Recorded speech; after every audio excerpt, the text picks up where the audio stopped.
உலகெங்கும் வாழும் அன்பு தமிழ் நெஞ்சங்களுக்கு வணக்கம். NBC செய்தி மடலில் ஹாட் டாக் நிகழ்ச்சியில் உங்களை சந்திப்பதில் மிக்க மகிழ்ச்சி.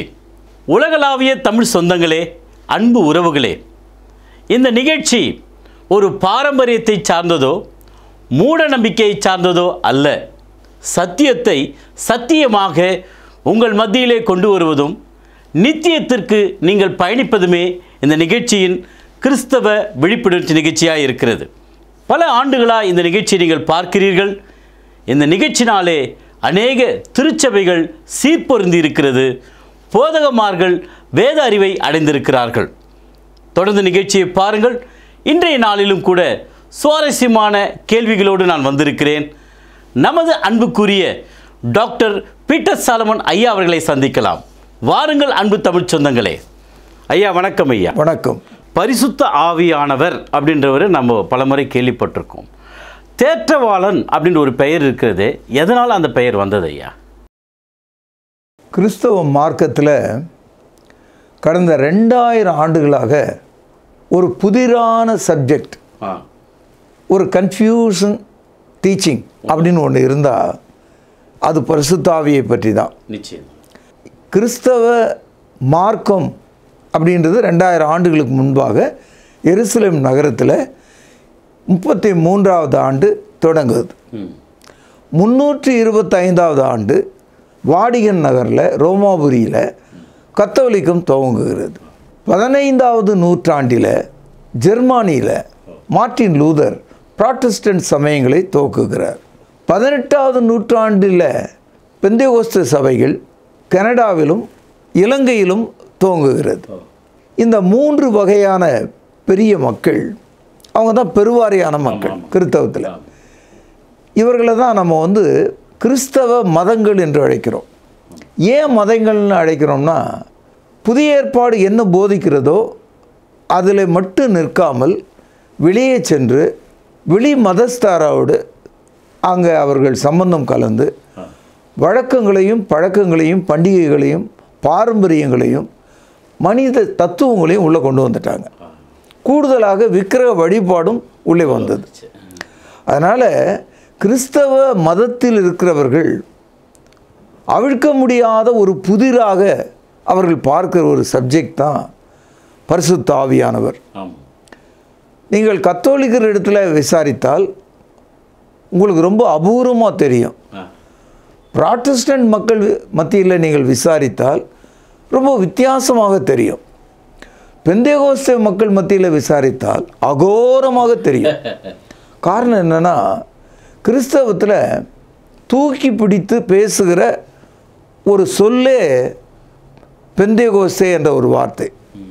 காரணம், இயேசு கிறிஸ்துவனுடைய உயிர்த்தெழுதலுக்கு பிறகு வந்த அந்த பெந்தேகோஸ்தே தினமன்று பரிசுத்த ஆவியானவர் மாம்சமான யாவர் மேலும் ஊற்றப்பட்டார். ஒரு முறை ஊற்றப்பட்டார். இது யோவேல் தீர்க்கதரிசனம் 2ஆம் அதிகாரம் 28லேருந்து 30 வசனங்களும், அதே போல் அப்போஸ்தலர் நடபடிகள் 2வது அதிகாரம் முதல் 4 வசனங்களிலும் நாம் இதை பார்க்கிறோம். ஆக முதல் நூற்றாண்டில் ஊற்றப்பட்ட அந்த பரிசுத்த ஆவியானவர், அவரை பற்றிய நம்பிக்கை, அவரை பற்றிய ஆதாரம், அவரை பற்றிய அனுபவம், இவைகளை எல்லாம் இந்த கிறிஸ்தவ மதங்கள் புதிராகவே பார்க்கிறார்கள். தொலையில் நின்று பார்க்கிறார்கள், நடுவில் நின்று பார்க்கிறார்கள், மிகவும் அருகில் வந்து பார்க்கிறார்கள். இதில் ரொம்ப தலைவலிக்கிற ஒரு விஷயம் என்னென்னா, பேச்சுக்கு பேச்சு, வார்த்தைக்கு வார்த்தை, எண்ணங்களிலே மனமுருகி பேசக்கூடியவர்கள் பெந்தேகோஸ்தே சபை மக்கள் தான். அவர்கள் பரிசுத்த ஆவியை முன்னிலைப்படுத்துகிறார்கள். கத்தோலிக்கமும் புராட்டஸ்டன்ட் சபையும் கிறிஸ்துவை முன்னிலைப்படுத்தி கிறிஸ்துவை நமக்கு காண்பிக்கிறார்கள். கத்தோலிக்கர்கள் கூடுதலாக மரியாளையும் மற்ற பாரம்பரியங்களையும் வைத்திருக்கிறார்கள். ஆனால் பெந்தேகோஸ்தே அமைப்பினர் முழுக்க பரிசுத்த ஆவியின் மீது தங்களுடைய அடையாளத்தை, தங்களுடைய வார்த்தைகளை, போதனைகளை, உற்சாகத்தை, அவளுடைய நம்பிக்கையை அவர்கள் வெளிப்படுத்துவதை பார்க்கிறோம். எனக்கு இவர்கள் மீது எந்த கோபமும் கிடையாது. அவர்கள் தேவனுடைய வார்த்தையை சரியாக படிக்க வேண்டும், உதாரணத்துக்கு இந்த புதிய ஏற்பாடு 27 புத்தகங்கள். அப்போஸ்தலருடைய காலத்தில் 40வது வருஷம் தொடங்கி இயேசு கிறிஸ்துவின் உயிர்த்தெழுதலுக்கு பிறகு ஏறக்குறைய 95வது வருஷத்துக்குள்ளாக இந்த இடைப்பட்ட காலத்தில் அப்போஸ்தலர்கள் இந்த புத்தகத்தை நமக்கு எழுதியிருக்காங்க. 27 புத்தகங்கள். அந்த 27 புத்தகத்தில் 13 புத்தகங்களை அப்போஸ்தலனாகிய பவுல் எழுதியிருக்கார். ஆக இந்த 27 புத்தகத்தையும் நீங்கள் சரியாக படிச்சீங்கன்னா 380 முறை 380 டைம்ஸ் பரிசுத்த ஆவியானவர், பரிசுத்த ஆவி என்ற சொற்கள் வருவதை நீங்கள் பார்க்கலாம். 380 முறை வருதுங்க. அப்போஸ்தலர் நடபடிகளில் மட்டும் பரிசுத்த ஆவி என்ற சொல் ஏறக்குறைய 100 முறை இருக்கிறது. இத்தனை முறை வழங்கப்பட்ட இந்த சொல் என்ன அப்படின்னு கிரேக்க மொழியில் நம்ம பார்த்தோம்னா பராக்லேட்டோஸ் என்ன ஒரு வார்த்தை இருக்குங்க. அதை தான் பரிசுத்த ஆவியானவர், பரிசுத்த ஆவி என்று குறிக்கிறார்கள். 380 முறை பேசப்பட்ட இந்த ஒரு சொல்லை, ஒரு வார்த்தையை கிறிஸ்தவம் எப்படி பார்க்கிறது? ஏன் அதை புரிந்து கொள்ளவில்லை? ஏன் அதை உணரவில்லை? ஏன் அதன் மீது தங்களுடைய கவனத்தை செலுத்தவில்லை? இன்றைக்கி கிறிஸ்தவம் எல்லா மதங்களைப் போல மிகவும் செழிப்பு மார்க்கமாக போதிக்கப்படுகிறது. அதாவது ரிலீஜன் ஆஃப் ப்ராஸ்பரிட்டி. இது பெந்தகோஸ்தேயர்களுடைய தலைப்பு. புராட்டஸ்டன்ட் சமயத்தினர் பரிசுத்த ஆவியானவரை உச்சரிக்கும் சொற்களாக வைத்திருக்கிறார்கள். கத்தோலிக்க மக்கள் கிறிஸ்தவத்தில் பரிசுத்த ஆவியை கடைசியாக சேர்த்துக்கொள்ளும் உப்பை போல பார்க்கிறார்கள். இதை கேட்டுக்கொண்டிருக்கிற மக்களுடைய ஒரு ஆச்சரியமான தகவலாக நான் சொல்ல விரும்புகிறேன். முதல்ல பரிசுத்த ஆவியை பற்றி பேசுவதற்கு முன்னால் ஒரு ஜாக்கிரதை, ஒரு வார்னிங் இருக்குது. நீங்கள் தெருக்களில் பார்த்தீங்கன்னா மின்சார கம்பங்களில் அதிக ஹை வோல்ட் போகிற இடத்துல 440 வோல்ட்டுன்னு இருக்கும். அங்கே வந்து ஒரு மண்டையோட 2 எலும்பு கூட இருக்கும். பார்த்துருப்பீங்க. அபாயம், தொட்டா செத்த சாமலானன்னு அர்த்தம். அதுபோல் பரிசுத்த ஆவியானவரை குறித்து தவறாகவோ புரிதலின்றி அல்லது வேறு கண்ணிய குறைவாகவோ தாறுமாறாகவோ எதையும் பேச எவனுக்கும் அதிகாரம் இல்லை. இயேசு கிறிஸ்து சொல்கிறார், மன்னிக்கப்படாத பாவம், அன்ஃபர்கிவன் சின் அப்படின்னு ஒன்று இருந்தால் பரிசுத்த ஆவிக்கு விரோதமாக பேசுகிற ஒரு பாவத்தை இம்மையிலும் மறுமையிலும் மன்னிக்கக்கூடாத பாவம் என்று சொல்லியிருக்கு. இது பாருங்கள், மத்தேயு 12வது அதிகாரம் 31, 32. ஆதலால் நான் உங்களுக்கு சொல்கிறேன், எந்த பாவமும் எந்த தூஷணமும் மனுஷருக்கு மன்னிக்கப்படும், ஆவியானவருக்கு விரோதமான தூஷணமோ மனுஷருக்கு மன்னிக்கப்படுவதில்லை. எவனாகிலும் மனுஷ குமாரனுக்கு விரோதமான வார்த்தை சொன்னால் அது அவனுக்கு மன்னிக்கப்படும். எவனாகிலும் பரிசுத்த ஆவிக்கு விரோதமாய் பேசினால் அது இம்மையிலும் மறுமையிலும் அவனுக்கு மன்னிக்கப்படுவதில்லை. இந்த வசனத்தை எடுத்து தான் முதல்ல அந்த டேஞ்சரை, அந்த சிவப்பு விளக்க நாங்கள் உங்களுக்கு காண்பிக்க விரும்புகிறேன். ஏன்னா நீங்கள் ஆவியானவரை பற்றி கேட்குறீங்க. பரிசுத்த ஆவியானவரை பற்றி பேசும்போது ஒன்று நீங்கள் விளங்கிக்கணும், இம்மையிலும் மறுமையிலும் மன்னிக்கப்படாத பாவமாக ஆவியானவரை பற்றிய விஷயமாக இருக்கிறது. அப்படியானால் இந்த சப்ஜெக்டை எடுத்து பேசும்போது நீங்களும் நானும், இந்த உலகமும், இந்த பைபிளை நம்புகிற பரிசுத்தவான்களும், எல்லா விதமான போதகர்களும், எல்லா விதமான கிறிஸ்தவ மத சபைகளும் இதை குறித்து சிந்திக்க வேண்டும். கண்டிப்பாக. என்ன சொல்கிறாரு? மனுஷகுமாரன் என்பது இயேசு கிறிஸ்துவை குறிக்கிறது. நீ இயேசு கிறிஸ்துவை கூட தூஷித்தரலாம், பைபிளை கூட கிழிச்சு போட்டுருவே நீ. ஆனால் பரிசுத்த ஆவிக்கு விரோதமாக நீ பேசினா, நீ தூஷித்தல்னா இங்கிலீஷில் பிளாஸ்பீமிங். இம்மையிலும் மன்னிப்பு இல்லை, மறுமையிலும் மன்னிப்பு இல்லை அப்படின்னு சொல்கிறார். நான் சொல்ல இதை.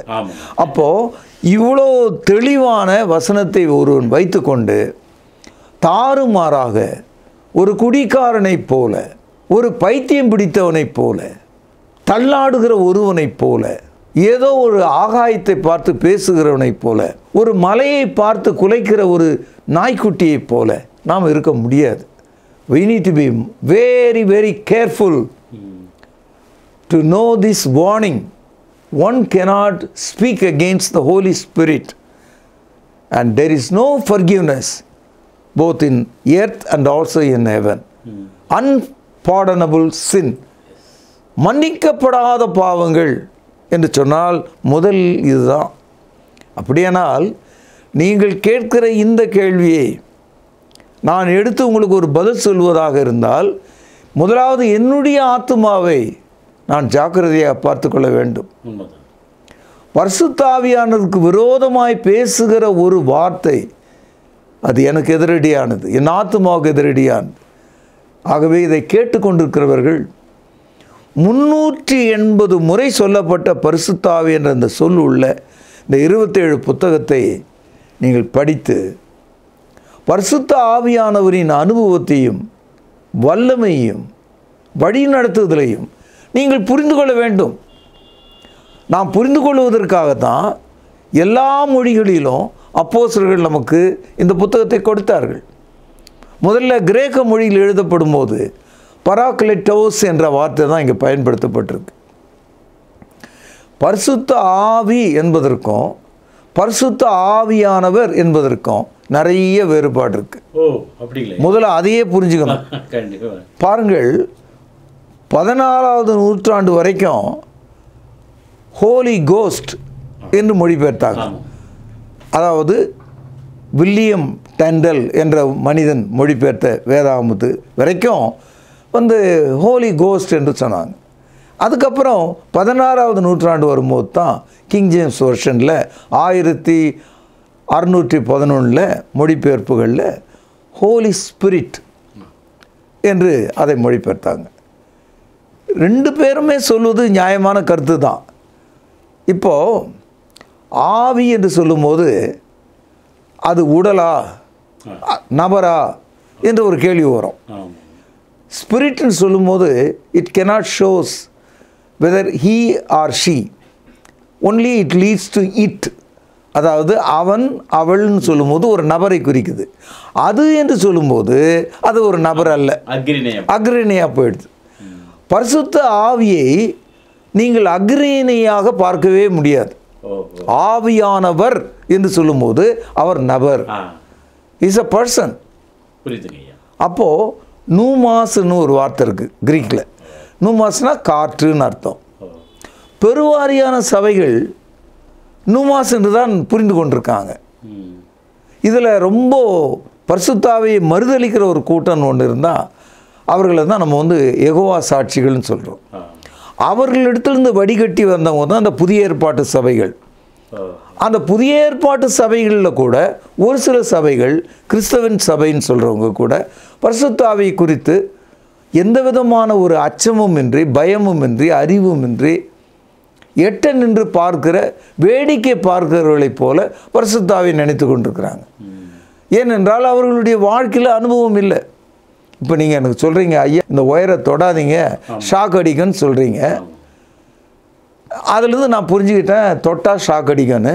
வரவங்க போகிறவங்க எல்லாருக்கிட்டையும் அப்பா அதை தொடாத அது ஷாக் அடிக்கும் அப்படின்றத மட்டும் நான் சொல்லிக்கிட்டே இருக்கேன். ஆனால் உண்மையிலே எப்படி ஷாக் இருக்கும்னு எனக்கு தெரியுமா? ஏன்னா நான் தொட்டதே இல்லை. ஆனால் எல்லாருக்குமே சொல்லிகிட்டு இருக்கேன் ஷாக் அடிக்கும் ஷாக் அடிக்கும். ஏன்னா நீங்கள் எனக்கு சொல்லியிருக்கீங்க. இந்த நிலையில் தான் கிறிஸ்தவர்கள், குறிப்பாக இந்த புதிய ஏற்பாட்டு சபை மக்கள் பரிசுத்த ஆவியை குறித்து பேசும்போது இந்த கன்வின்ஸ்குள்ளே வந்துடுறாங்க. ஆனால் அதை அவர்கள் அனுபவித்தார்களா? இப்போது நான் உங்களுக்கு சொல்கிறேன், தம்பி இந்த ஒயரை தொடாதீங்க, நான் செத்து பொழைச்சேன்னு சொல்கிறேன். அப்போ என்னுடைய அனுபவத்தை அது காட்டுது, அனுபவத்தை காட்டு. அப்போ பரிசுத்த ஆவியை அனுபவிக்காத ஒரு ஆள் தன் வாழ்க்கையில் அவரை அனுபவிக்காமல் தொடாமல் போன ஒரு நபர் எப்படி சொல்லுவார்? ஒரு சொல்லாக சொல்லுவாரே தவிர அனுபவமாக அவரால் சொல்ல முடியாது. இதை நான் சொல்வதற்கு வேதனைப்படுகிறேன். பரிசுத்த ஆவியானவர் என்பது தான் சரியான வார்த்தை. ஆனால் பரிசுத்த ஆவி என்று சொல்வதனால நாம் பாவம் செய்வதில்லை. ஏனென்றால் நமக்கு புரியும், பரிசுத்த ஆவி என்று சொல்லும்போது அவர் ஒரு நபர், நீங்கள் ஒரு நபர், நான் ஒரு நபர். என்னால் சிந்திக்க முடியும், உங்களால் சிந்திக்க முடியும். என்னால் பேச முடியும், உங்களால் பேச முடியும். என்னால் செய்ய முடியும், உங்களால் செய்ய முடியும். Holy Spirit is a person, is an individual.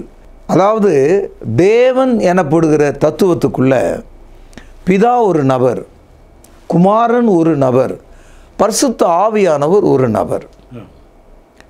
அவர் ஒரு நபராக இருக்கிறதுனால அவரால் தனிப்பட்ட வகையில் செயல்பட முடிகிறது. அதனால தான் இவ்வளோ நேரம் சொல்லிகிட்டு இருக்கேன். அதனால் Holy Spirit is a person. தேற்றவாளன் சொன்ன ஐயா, அப்படின்னா என்னங்க ஐயா?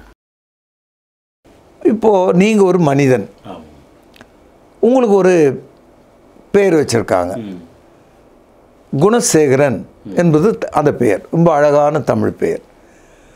அப்படின்னா என்ன அர்த்தம்னா, நற்குணங்களை சேர்த்து வைத்திருக்கிற மனிதன், எல்லா நற்குணமும் உடைய மனிதன், இவ்வளோதான் அந்த குணசேகரனுக்கு அர்த்தம். அப்போது தேற்றரவாளன் என்று பரிசுத்த ஆவியானவர் சொல்லும்போது பரிசுத்த ஆவியினுடைய தன்மையை, குணத்தை நாம் வெளிப்படுத்துகிறோம். பரிசுத்த ஆவியானவர் யாராக இருக்கிறார்? அவர் உனக்கு வேதனை தருகிறவராக இல்லை, உன் நோயை அதிகப்படுத்துகிறவராக இல்லை, உன் வலியை அதிகப்படுத்துகிறவராக இல்லை, உன் குறைகளை அதிகப்படுத்துகிறவராக இல்லை. அவர் உனக்கு ஆறுதல் செய்கிறவராக இருக்கிறார், காயம் கட்டுகிறவராக இருக்கிறார், சுகப்படுத்துகிறவராக இருக்கிறார், உன் மனதை ஆற்றக்கூடியவராக இருக்கிறார், உன் சந்தோஷத்தை திருப்பி கொடுக்கக்கூடியவராக இருக்கிறார். தேற்றரவாளன் சொன்னால் இதுதான் அர்த்தம். இதை நான் உங்களுக்கு சொல்லணும்னா ஒரே ஒரு உதாரணம் சொல்கிறேன். இந்த உதாரணம் இந்த கிறிஸ்தவ மக்களுக்கு, குறிப்பாக மதத்தில் இருக்கிறவர்களுக்கு பிரயோஜனமாக இருக்கும்னு நான் நினைக்கிறேன். பைபிளில் யோபுன்னு ஒரு புத்தகம் இருக்குது. அவன் உத்தமனும் சன்மார்க்கனும் நீதியை நேசிக்கிறவனும் தேவனுக்கு பிரியமான மனிதனாக இருந்தான். அவனுக்கு 7000 ஆடுகளும் 3000 ஒட்டகங்களும் 500 ஏர்மாடுகளும் 500 கழுதைகளும் 10 பிள்ளைகளும் ஏராளமான வேலைக்காரர்கள் இருந்தாங்க. இதையெல்லாம் 1ஆம் அதிகாரத்தில் நீங்கள் படிக்கலாம். ஒரே நாளில் எல்லாவற்றையும் எழுந்துவிட்டு யோபு தன் உடல் முழுவதும் பெரும் கொப்பளங்கள் அடங்கிய ஒரு தோல் உடையவனாக சாம்பலில் உட்கார்கிறார். அவனுடைய மனைவி தேவனை தூஷித்து உயிரை விட்டுவிடு என்று சொல்கிறாள். இப்படிப்பட்ட ஒரு சூழ்நிலையில் யோபு சொல்கிறார், நான் நிர்வாணியாய் வந்தேன், நான் நிர்வாணியாய் போகிறேன், கர்த்தர் கொடுத்தார், கர்த்தர் எடுத்துக்கொண்டார், கர்த்தருடைய நாமத்துக்கு ஸ்தோத்திரம். இப்போ உங்களுக்கு யோபை பற்றி தெரியுது. யோபனுடைய வியாகுலம் எவ்வளோ பெருசுன்னு தெரியுது. இந்த பக்கம் மனைவி கைவிட்டாள், இந்த பக்கம் தன்னுடைய உடல் அவனை கைவிட்டது, அந்த பக்கம் எல்லா பிள்ளைகளும் செத்து போனாங்க, எல்லா சொத்தும் போச்சு, ஒன்றுமே இல்லை. இந்த நிலையில் அவனுடைய 3 நண்பர்கள், பிரமாதமான ஆட்கள், அந்த யோபு வாழ்ந்த சமகாலத்தில் அவர்களும் ஓரளவுக்கு நல்ல வசதி உள்ளவர்கள். யோபுக்கு இப்படி நடந்து விட்டது என்று கேள்விப்பட்டு அவரை கண்டு அவருக்கு ஆறுதல் சொல்ல வராங்க. பரிசுத்த ஆவியானவருக்கு பேர் என்ன? தேற்றரவாளன். தேற்றரவாளன்னா இங்கிலீஷில் கம்ஃபர்டர். யோபுவை கம்ஃபர்ட் பண்ணுறதுக்காக அந்த 3 நண்பர்கள் வராங்க. 3 நண்பர்கள் வந்து யோபுவை பார்க்குறாங்க.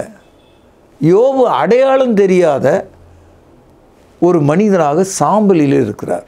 யோபு உரு தெரியாமல் போனதுனால அடையாளம் தெரிய முடியாத நிலையில் அவன் குப்பையில் கிடக்கிறார், சாம்பலில் கிடக்கிறார். அப்படியே வந்த ஆளுங்க வாயை பொத்திக்கிட்டு பேச முடியாமல் போயிட்டாங்க. அப்படி பேச முடியாமல் போனவன் அப்படியே உட்காந்துட்டான். யார்? இந்த 3 பேரும். எத்தனை நாள் உட்காந்தான் அப்படின்னா ஏறக்குறைய 7 நாள் உட்காந்துருக்கான். இந்த தகவல்லாம் நீங்கள் யோபு 2ஆம் அதிகாரம் 13-14 வசனங்களில் நீங்கள் பார்க்கலாம். They were scattered for 7 days, unable to recognize job. Totally he was lost. இப்போ இந்த 3 பேர் எதுக்காக வந்தாங்கன்னா அவனை தேற்றுவதற்காக வந்தாங்க, அவனை ஆற்றுவதற்காக வந்தாங்க. நான் கேட்குறேன், ஏட்டு சுரக்காய் கறிக்கு உதவாதுன்னு சொல்லுவாங்க. வெறும் வார்த்தைகள் மனுஷனை மாற்றுமா? இப்போது இந்த 3 பேரும் அவனை தேற்றுவதற்காக என்ன கொண்டு வந்தாங்க? பொன்னையோ வெள்ளியையோ அல்லது அந்த நோய்களை ஆற்றுவதற்கான மருந்தையோ அவர்கள் கொண்டு வரல. அவர்கள் வெறும் வார்த்தையை கொண்டு வந்தாங்க, ஆறுதலை சொல்வதற்காக வந்தாங்க. பேச முடியாமல் தவிக்கிறாங்க, 7 நாள் மௌனமாக இருக்கிறாங்க. அதுக்கப்புறம் பேச ஆரம்பித்தாங்க. அவங்க பேசின ஒவ்வொரு வார்த்தையும் யோபுவை குற்றவாளி என்றும், கடவுளுக்கு மேலாக தன்னுடைய நீதியை உயர்த்தினான் என்றும், கர்த்தரை வெறுத்து விட்டான் என்றும், சமூகத்தின் துரோகி என்றும், உனக்கு இப்படி நடந்தது நியாயம்தான் என்றும், நீங்கள் மனம் திரும்ப வேண்டிய குற்றவாளி என்றும், நீ பாவியிலே பெரும் பாவி என்றும் இப்படியெல்லாம் சொல்ல ஆரம்பிச்சிட்டான். யோபு தன்னுடைய கடைசி பிராணனை விடுவது எப்படி என்று யோசித்து கொண்டிருக்கிற வேளையில் அவனை தேற்ற வந்தவர்கள் அவர்களுடைய சொந்த வாயின் வார்த்தையினாலே அவனை மூடிவிட்டார்கள். யோபு அவனை பார்த்து, அந்த 3 பேரை பார்த்து ஒரு வார்த்தை சொல்கிறாரு. யோபுனுடைய புத்தகம் 6வது அதிகாரம் 27வது வசனம். இப்படி செய்து திக்கற்றவன் மேல் நீங்கள் விழுந்து உங்கள் சிநேகிதனுக்கு படுகொடியை வெட்டுகிறீர்கள். யோபு தனக்கு தேற்றரவாளனாக ஆறுதல் சொல்ல வந்த மக்களை பார்த்து சொல்கிறார், நீங்கள் என் மீது விழுந்து என்னை கொல்லுகிறீர்கள், உயிரோடவே என்னை புதைக்க பார்க்கிறீர்கள் என்று சொல்கிறார். இதை ஆப்போசிட்டாக அப்படியே பாருங்கள். ஒவ்வொரு கிறிஸ்தவரும் இந்த யோபு நிலையில் இருக்கும்போது இந்த யோபனுடைய நண்பர்கள் செய்வது போல பரிசுத்த ஆவியானவர் நமக்கு செய்யலை. அவர் நமக்கு என்ன செய்கிறார்னா ஆறுதல் செய்கிறார், தேறுதல் செய்கிறார். அதனால தான் இயேசு கிறிஸ்து இந்த வார்த்தையை சொன்னார். யோவான் எழுதிய சுவிசேஷம் 14வது அதிகாரம் 16வது வசனம். நீங்கள் கண்டிப்பாக இதை புரிஞ்சுக்கணும். நான் பிதாவை வேண்டிக் கொள்வேன் ஒன்று, அப்பொழுது கவனிங்க, என்றென்றைக்கும், இந்த இடத்துல ஆல்வேஸ்ன்னு இருக்கு, அல்லது எவ்ரி டே. அப்பொழுது என்றென்றைக்கும் உங்களோடு கூட இருக்கும்படிக்கு சத்திய ஆவியாகிய வேறொரு தேற்றரவாளனை அவர் உங்களுக்கு தந்தருளுவார். இந்த ஒரு வசனத்தில் யார் தந்தருளுவார்? தேவன் தந்தருளுவார். யார் வேண்டிக் கொள்வார்? பூமியிலிருந்து இயேசு வேண்டிக் கொள்வார். இந்த இடத்துல பிதா இருக்கிறார், குமாரன் இருக்கிறார். பிதா குமாரன் போக இன்னொருவரும் இருக்கிறார், பரிசுத்த ஆவியானவர். இந்த ஒரு வசனத்தில் நீங்கள் பார்க்கலாம், நான் பிதாவை வேண்டிக் கொள்வேன். இந்த இடத்துல நான் என்பது கிறிஸ்துவை குறிக்கிறது, பிதா என்று நமக்கு பார்க்கிறோம். மூன்றாவது, என்றென்றும் இருக்கும்படியாக சத்திய ஆவியாகிய வேறொரு தேற்றரவாளன். இந்த இடத்துல பரிசுத்த ஆவியானவர் இருக்கிறார். இந்த ஒரு வசனத்திலேயே, அதாவது கிறிஸ்தவம் போதிக்கிற தேவத்துவம், காட்-ஹெட் என்ற அந்த தியாலஜி இங்கே இருக்கிறத நீங்கள் பார்க்கலாம். நான் பிதாவை வேண்டிக் கொள்வேன், 2 நபர். மூன்றாவது நபர் சத்திய ஆவியாகிய ஆவி, இங்கே ஸ்பிரிட்னு வந்துடுது. ஆக இந்த 3 பேர். இங்கே பிதாவை வேண்டிக் கொள்வேன், அப்பொழுது என்றென்றைக்கும் உங்களோடு கூட இருக்கும்படியாக சத்திய ஆவியாகிய வேறொரு தேற்றவாளனை அவர் உங்களுக்கு தந்தருளுவார். இந்த இடத்துல பரிசுத்த ஆவியை இயேசு நமக்கு எப்படி சொல்கிறாருன்னா ஸ்பிரிட் ஆஃப் ட்ரூத். அப்படியானால் பொய்யுரையாத தேவன் என்று, அதனால தான் நாம் பைபிளில் தேவனை குறித்து புரிந்து கொள்கிறோம். God cannot lie. Therefore the Holy Spirit cannot lie. இன்றைக்கி அதனால தான் நாம் இந்த பைபிளை புக் ஆஃப் ட்ரூத், சத்திய வேதாகமம் என்று நாம் இதை அழைக்கிறோம். அதனால தான். அடுத்தது பரிசுத்த ஆவியை குறித்து பேசும்போது சத்திய ஆவி என்று சொல்லிவிட்டு, அந்த ஆவி அல்லது அந்த ஆவியானவர் ஒரு எண்ணெயை போல் இருப்பாரா, ஒரு தண்ணீரை போல் இருப்பாரா, அல்லது ஒரு வாசனையை போல் இருப்பாரா, ஒரு சுவையாக இருப்பாரா என்று நாம் நினைக்கலாம். ஆனால் அவர் எப்படி இருக்கிறார்னா குணமாக இருக்கிறார். தேற்றரவாளன் சாவு வீட்டில் நீங்கள் பார்ப்பீங்க, எல்லாத்தையும் பறி கொடுத்து விட்டு கணவனை விபத்தில் இழந்த அந்த இளம் விதவையை யார் தேற்ற முடியும்?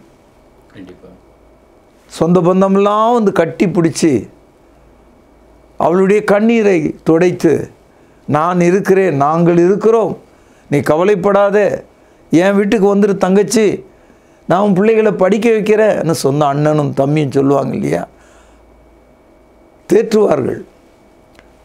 அந்த தேற்றுதல் கூட சில சமயங்களில் மாயமாக போய்விடும். காரணம், அண்ணன் மனைவி விரோதிக்க ஆரம்பிப்பா, தம்பி மனைவி தேளை போல கொட்டுவா. உலகத்தில் மனிதர்கள் தேற்றுதாக சொன்னால் கூட அது ஒரு பொதுவாக நிறைவேறுகிற ஒரு வார்த்தை இல்லை, அதுவும் மனக்கசப்பு நிறைந்ததாக தான் இருக்குது. ஆனால் என்றென்றைக்கும் என்ற ஒரு வார்த்தை இங்கே இருக்கிறத நீங்கள் பார்க்கலாம். மறுபடியும் பாருங்கள், 16வது வசனத்தில், யோவான் 14:16 2வது வரி பாருங்கள். நான் பிதாவை வேண்டிக் கொள்வேன், அப்பொழுது என்றென்றைக்கும். அப்படின்னா என்ன அர்த்தம்னா, நீங்கள் வாழ்கிற காலம் எல்லாம், நான் வாழ்கிற காலம் எல்லாம். நடுவில் ஒரு நாள் லீவ் விட்டு போயிடுவார், சனிக்கிழமை வரமாட்டார். ஏன்னா அந்த பெந்தகோஸ்து மக்கள் சனிக்கிழமையில் தான் பரிசுத்த ஆவியானவர் வருவார்னு கூட்டம் நடத்திட்டு இருக்கான். சனிக்கிழமையில் மட்டும்தான்.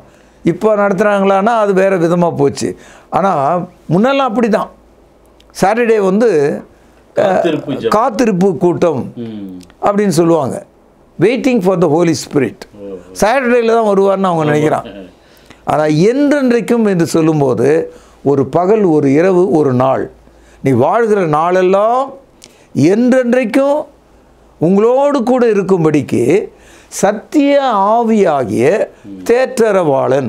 இந்த இடத்துல தான் அந்த தேற்றரவாளன் என்ற அந்த சொல்லு தான் பரிசுத்த ஆவியானவருடைய குணமும் நம்மோடு இருக்கும் ஐக்கியத்தையும் நம்ம காட்டுகிறது.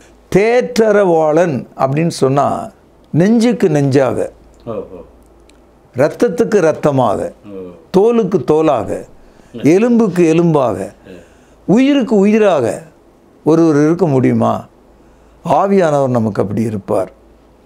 அவ்வளவு தேறுதலை நமக்கு கொடுக்கிறார். சத்திய ஆவியாகிய தேற்றரவாளனை நான் உங்களுக்கு தந்தருளுவேன். ஆக பரிசுத்த ஆவியானவரை கிறிஸ்துவானவர் அறிமுகப்படுத்தும் போது முதல்ல ஒரு ஜாக்கிரதையை சொல்கிறார். அவருக்கு எதிராக நீங்கள் ஏதாவது பேசினால், தூஷித்தால் உங்களுக்கு மன்னிப்பு இல்லை என்று சொல்லிவிட்டார். அதை தொடர்ந்து என்ன சொல்கிறார்? நீங்கள் யாரும் இல்லாத அனாதிகளாய் இருக்க வேண்டியதில்லை, உங்களை நான் திக்கற்றவர்களாய் விடேன் என்று சொல்கிறார். உங்கள் துக்கம் சந்தோஷமாய் மாறும் என்று சொல்கிறார். இப்படியெல்லாம் சொன்ன அந்த கருத்துக்குள்ளே தான் நான் பிதாவை வேண்டிக் கொள்வேன், அவர் என்றைக்கும் உங்களோடு இருக்கும்படியாக சத்திய ஆவியாகிய வேறொரு தேற்றரவாளனை. இந்த இடத்துல தேற்றரவாளன் என்பது சத்திய ஆவியாகிய பரிசுத்தாவியை குறிக்கிறது. பரிசுத்தாவினுடைய குணம் தேற்றுகிறதாக இருக்கிறது. Is a comforter. ஆக கிறிஸ்தவ வாழ்க்கையில் ஞானஸ்தானம் பெற்று கரையேறின ஒரு மனிதன் அடுத்து இந்த உலகத்தில் ஒரு 60 ஆண்டு காலம் வாழ்கிறார். எல்லா துன்பத்தையும், எல்லா வேதனையும், மரணத்தையும் சந்தித்து கொண்டிருக்கிறார். எல்லா அழுகளையும் புண்ணையும் அவர் சந்திக்கிறார். எல்லா கொடுமையை சந்திக்கிறார்.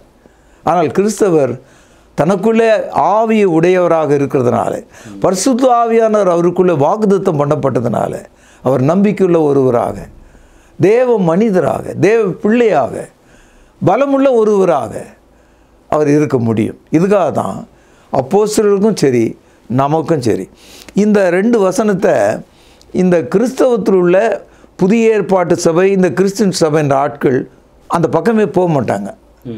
காரணம், அவர்களுக்கு இந்த அனுபவமே தேவையில்லை. அவர்கள் ஒரு கிளி போல, கிளி வந்து மனிதனானே இல்லை, ஆனால் கிளி வந்து மனிதனை போல வாங்க வாங்கன்னு சொல்லும், போங்க போங்கன்னு சொல்லும். அல்லது கிளிக்கிட்ட நீங்கள் ஏதாவது சொன்னீங்கன்னா ஒரு வார்த்தை அதை அப்படியே திருப்பி சொல்லும், கிளி பேச்சுன்னு. அதுபோல் பைபிளை கிளி பேச்சாக பேசின்னு இருப்பான். எல்லாத்துக்கும் வசனத்தை எடுத்து காட்டுவானே தவிர நீ அனுபவித்தாயா? இந்த உயரத்தொட்டா ஷாக் அடிக்குன்றத 100 முறை சொன்ன ஆள் ஒரு நாளாவது ஒரு வேளையாவது நீ அனுபவிச்சியாத? இந்த பரிசுத்தாவை நீ அனுபவித்தாயா? உன்னோடு இருக்கிறாரே அவர். இந்த கேள்விகளுக்கான பதில்களை கிறிஸ்தவம் என்னைக்கு தேடுகிறதோ, அந்த பதிலை அவர்கள் எப்பொழுது தெரிந்து கொள்கிறார்களோ அப்பொழுதுதான் அவர்கள் முழு கிறிஸ்தவர்களாக இம்மையிலும் மறுமைக்கென்றும் வாழ முடியும். பரிசுத்த ஆவியானவருடைய தேடுதலை பெற்றுக்கொள்ள முடியும். ஐயா, இன்றைய என்பிசி செய்தி மடல் நிச்சயம் முடிவு பெறலன்னு நான் நம்புகிறேன் ஐயா. மீண்டும் அடுத்த வாரத்தில் பரிசுத்த ஆவியாகிய தேற்றவாரனை குறித்து இன்னும் விவரங்களை நான் அறிய விரும்புகிறேன். இன்றைய நாளின் செய்திக்காக ரொம்ப நன்றிங்க ஐயா. வணக்கம். தொடர்பு கொள்ள வேண்டிய முகவரி: திருமறை நேரம், 58 சர்ச் தெரு, குமரன் நகர், சென்னை 6,82,000. செல்போன் 9385500882.